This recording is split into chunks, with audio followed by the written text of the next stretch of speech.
অনেকেই করে কি, পকেটে টাকা আছে কিন্তু তারা ঘুরতে বের হয় না। আরে ভাই ঘুরবেন, ঠিক আছে, আপনার পকেটে কিছু টাকা হইলে আপনি ঘুরবেন।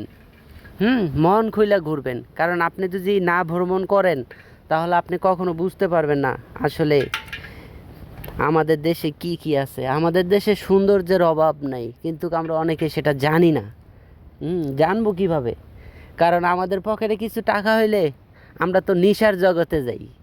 হুম আমরা তো নেশার জগতে ঘুরি, কিন্তু বাইরে আপনার পকেটে যখন টাকা হবে সেই টাকাতে আপনি একটু ভ্রমণ করেন, একটু ঘোরেন, দেখবেন আপনার নেশার কথা মনেই পড়বে না।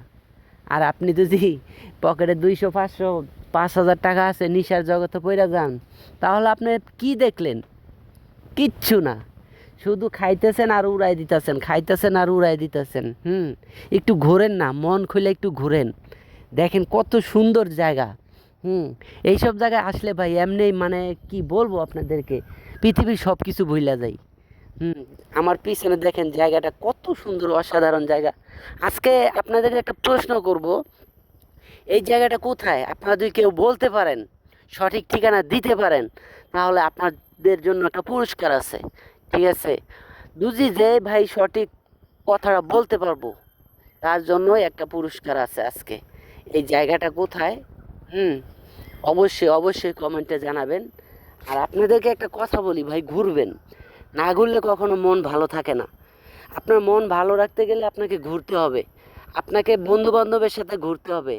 একা ঘরে বসে থাকলে হবে না, নিশার জগতে থাকলে হবে না। মন খুলে ঘুরবেন, দেখেন অসাধারণ একটা জায়গা। হ্যাঁ, খুব ভালো লাগছে আসলে এই জায়গাটাতে আইসা। তো আমাদের বাংলাদেশে এত সুন্দর সুন্দর জায়গা আছে, আসলে আমরা যদি সেটা না আসি কখনো বুঝতেই পারবো না যে আমাদের বাংলাদেশে অনেক সুন্দর জায়গা। মাশাল্লাহ, দেখেন ভাই, পুরো কক্সবাজারও আমার কাছে লাগে ফেল, মানে এত সুন্দর। তো ফুল ভিডিওটা আপনাদেরকে দেখাইতে পারছি না। ওই পাশে দেখেন, ওটা কিন্তু ভারতের বর্ডার, অনেক সুন্দর। মানে ভারতের পাহাড়গুলো অনেক উঁচু, আমাদের পাহাড় অঞ্চল